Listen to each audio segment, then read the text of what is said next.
আসসালামু আলাইকুম এভরিওয়ান। আমি মানিকগঞ্জ থেকে এমডি আসাদ।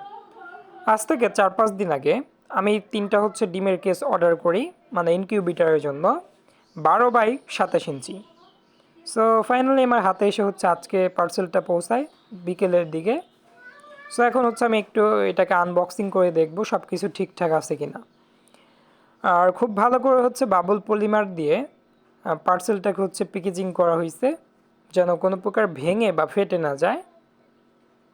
মোটামুটি খুব ভালোভাবেই কিন্তু সেফটি মেনটেন করেই কিন্তু প্যাকেজিংটা করা হয়েছিল, মানে যেখান থেকে আমার কাছে পার্সেলটা চলে আসছে। আর আমার ইনকিউবেটরে যেহেতু পর্যাপ্ত পরিমাণ জায়গা আছে বাট কেজ নেই, মানে ডিম বসানোর, সেজন্যই 3টা কেজ অর্ডার করে দিয়ে দিলাম, মানে দারাজে। 3টা কেজের কিন্তু প্রয়োজন ছিল না, প্রয়োজন মাত্র 1 থেকে 2টা কেজ, আর বাদ বাকিগুলো কোয়েল পাখির জন্য। যেহেতু দারাজ একটু ডেলিভারি চার্জটা বাড়ায় দিছে অনেক দিন যাবত, সেজন্য ভেবে দেখলাম যে এক চার্জে যেহেতু আমার 3টা প্রোডাক্ট চলে আসবে, একসঙ্গে 3টাই আমি অর্ডার করে দেই। এগুলো আমাদের প্রায় 200 টাকার মতো পড়ে গেছে এক একটা। আর লোকাল মার্কেটে এটার প্রাইস 150 টাকার মতো। যেহেতু আমি দারাজ অর্ডার করছি একটু বেশি পড়ছে, টোটাল আমার বাসায় এসে পৌঁছাতে 750 টাকা লাগছে, মানে দুইটা, মানে তিনটা। এখন ইনকিউবেটরে আমি বসিয়ে দেখব, মানে পারফেক্ট সাইজ আছে কিনা। জায়গা না থাকার ফলে আমি কিছু ডিম ইনকিউবেটরের নিচে বসিয়ে রাখছি। এগুলো হাত দিয়ে প্রতিদিন 2 থেকে 3 বার ঘুরিয়ে দিতে হইতো।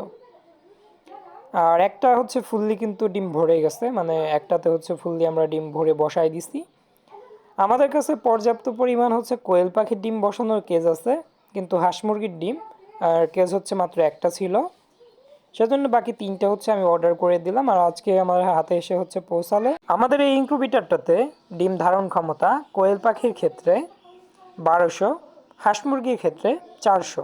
মাঝে মাঝে আমি ভেবে অবাক হই, একটা সময় ছিল আমি কোনো প্রকার কন্ট্রোলার ছাড়াই ইনকিউবেটর বানিয়ে সেখানে বাচ্চা উৎপাদন করতাম।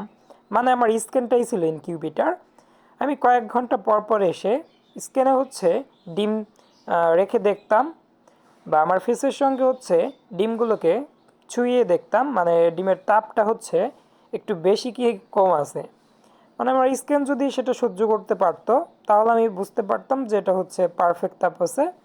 আর যদি মনে হতো বেশি হয়েছে বা বেশি তাপ লাগতেছে, তখন বাল্বটাকে বন্ধ করে দিতাম।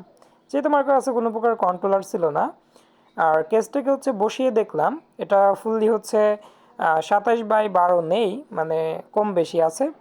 আর সাইডে 12 আছে, বাট লম্বায় 27 ইঞ্চি নেই, 26 ইঞ্চি আছে। কেননা পারফেক্টভাবে কিন্তু কেসটা বসে নাই। পরবর্তীতে আমি একটু কাট করে দেখতেছিলাম, মানে কেসটা পড়ে যাবে কিনা। আর এত ভালো করে প্যাকেজিং করার পরেও কিন্তু একটা ট্রে বা একটা কেস একটু ভেঙে গেছে। যাক, ভেঙে গেলেও সমস্যা নেই, আমি এটাকে ইউজ করতে পারবো। ইনকিউবেটরে বসানোর মতো পর্যাপ্ত পরিমাণ কেজ না থাকার ফলে যে ডিমগুলোকে আমি নিচেই বসিয়ে রাখছিলাম, সেগুলোকে এখন কেজে উঠিয়ে দেব। আর তার আগে আমি ফোনে ফ্ল্যাশ লাইট দিয়ে কিংবা টর্চ লাইট দিয়ে ডিমগুলোকে চেক করে নিচ্ছি ডিমের ব্রনগুলো ঠিকঠাক আছে কিনা। আপনারা এরকম করে ফোনের ফ্ল্যাশ লাইট ধরলেই কিন্তু বুঝতে পারবেন ডিমের ভিতর বাচ্চা ধরেছে কিনা, আর ডিম বসানোর 4 থেকে 5 দিন পর। আপনিও চাইলে ক্যান্ডেলিং খুব সহজেই করতে পারবেন আপনার হাতে থাকা ফোনের ফ্ল্যাশ লাইট জ্বালিয়ে। জাস্ট ডিমের গায়ে ধরলে আপনি দেখতে পারবেন ডিমের ভিতর কিছু রেখা দেখা যায়, তাহলে বুঝতে পারবেন যে ডিমের ভিতর বাচ্চা ধরেছে। আর না ধরলে আপনার ডিমটা একদম ফ্রেশ থাকবে, কোনো প্রকার চিহ্ন দেখা যাবে না। পরবর্তীতে ডিমগুলোকে আমি সুন্দর করে কেজে সাজিয়ে দিচ্ছি। এখানে কিছু হাঁসের ডিম, কিছু মুরগির ডিম সবই আছে। একদিনেই কিন্তু আজকের অবস্থানে আমি আসতে পারিনি। সেই যে প্রথম আমি কোনো প্রকার কন্ট্রোলার ছাড়াই ইনকিউবেটর বানিয়েও কিন্তু বাচ্চা উৎপাদন করেছি। তারপর ম্যানুয়াল ইনকিউবেটর ইউজ করলাম দীর্ঘদিন, প্রায় 1-1.5 বছর। এখন আলহামদুলিল্লাহ অটো ইনকিউবেটর কিন্তু ইউজ করতে পারতেছি। হয়তোবা যদি শুরু থেকে আমি অটো ইনকিউবেটর ইউজ করতাম বা অটো ইনকিউবেটর নিয়ে যাত্রা শুরু করতাম, আজকের অবস্থানে আসতে পারতাম না।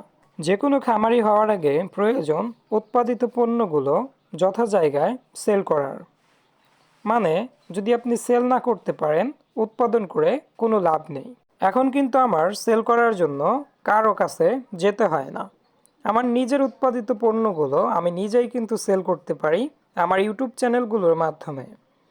আমি কিন্তু কাউকে বলতে যাই না যে আমার এইগুলো সেল করে দেন। এ জায়গাটাই হচ্ছে সবচেয়ে গুরুত্বপূর্ণ। যদি সেল না করতে পারেন তবে আপনি কখনোই লাভবান হতে পারবেন না কোনো কিছু উৎপাদন করে।